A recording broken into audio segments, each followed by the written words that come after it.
Assalamualaikum, kami dari kelas C, kelompok 5, praktikum kimia farmasi kuantitatif, yang beranggotakan akan membahas tentang iodimetri dan iodometri. Baiklah, kami perwakilan dari kelompok 5 praktikum analisa kuantitatif akan menjelaskan tentang iodometri dan iodimetri, di mana iodometri merupakan analisis titrametrik yang secara tidak langsung untuk zat yang bersifat oksidator seperti besi dan tembaga, di mana zat ini akan mengoksidasi iodida yang ditambahkan membentuk iodin. Sedangkan iodimetri merupakan zat yang secara langsung untuk zat yang bersifat reduktor atau natrium tiosulfat dengan menggunakan larutan iodin atau dengan pembahasan larutan baku yang berlebihan. Dalam proses analitik, iodium digunakan sebagai pereaksi oksidasi atau iodimetri dan ion iodida digunakan sebagai pereaksi reduksi atau iodometri. Relatif beberapa zat merupakan reaksi reduksi yang cukup kuat untuk dititrasi secara langsung dengan iodium, maka jumlah penentuan iodimetrik adalah sedikit. Akan tetapi, banyak reaksi oksidasi yang cukup kuat untuk bereaksi sempurna dengan ion iodida, dan ada banyak penggunaan proses iodometrik. Suatu kelebihan ion iodida itu ditambahkan kepada reaksi oksidasi yang ditentukan dengan pembebasan iodium yang kemudian dititrasi dengan larutan natrium tiosulfat. Reaksi antara iodium dan tiosulfat itu berlangsung secara sempurna. Selanjutnya, apa prinsip dasar iodometri dan iodimetri? Baiklah, di sini saya juga akan menjelaskan tentang prinsip dasar iodometri dan iodimetri. Prinsip dasar iodometri adalah zat uji atau oksidator mula-mula direaksikan dengan ion iodida berlebih. Kemudian iodium yang dihasilkan dititrasi dengan larutan tiosulfat.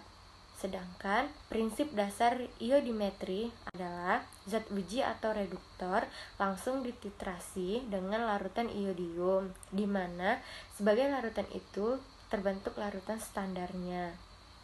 Selanjutnya saya akan menjelaskan tentang indikator di mana larutan I2 dalam kalium iodida encer yang berwarna coklat muda bila diberikan 1 tetes I2 sebanyak 0,1 N akan memberikan warna kuning muda, sehingga dapat dikatakan bahwa larutan I2 yang tak berwarna bisa berfungsi sebagai indikator. Warna dari I2 sebanyak 0,1 N cukup intens sehingga iodin bisa bertindak sebagai indikator pada dirinya sendiri. Iodin juga memberikan warna ungu atau violet yang intens untuk zat-zat pelarut seperti karbon tetraklorida dan klorofrom, dan terkadang kondisi itu digunakan untuk mendeteksi titik akhir dari titrasi.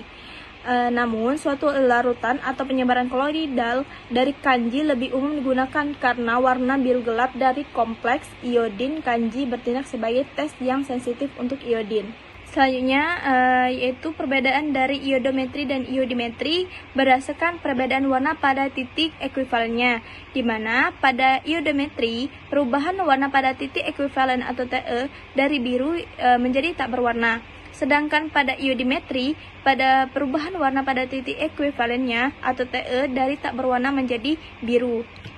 Selanjutnya yaitu beberapa hal yang harus diperhatikan dalam melakukan titrasi iodometri, di mana pertama yaitu penambahan amilum sebaiknya dilakukan saat menjelang akhir titrasi, di mana hal ini ditandai dengan warna larutan menjadi kuning muda atau dari oranye sampai coklat akibat terdapatnya I2 dalam jumlah banyak. Alasannya kompleks amilum I2 terdisosiasi sangat lambat, akibatnya maka banyak I2 terabsorpsi oleh amilum jika amilum ditambahkan pada awal titrasi. Alasan kedua adalah biasanya iodometri dilakukan pada media asam kuat sehingga akan menghindari terjadinya hidrolisis amilum. Titrasi harus dilakukan dengan cepat untuk meminimalisasi terjadinya oksidasi iodid oleh udara bebas. Pengocokan pada saat melakukan titrasi iodometri sangat diwajibkan untuk menghindari penumpukan tiosulfat pada area tertentu. Penumpukan konsentrasi tiosulfat dapat menyebabkan dekomposisi tiosulfat untuk menghasilkan belerang. Terbentuknya reaksi ini dapat diamati dengan adanya belerang dan larutan menjadi bersifat koloid atau tampak keruh oleh kehadiran belerang. Berikut pembagian tugas kami. Demikianlah yang bisa kami sampaikan. Semoga bermanfaat dan terima kasih.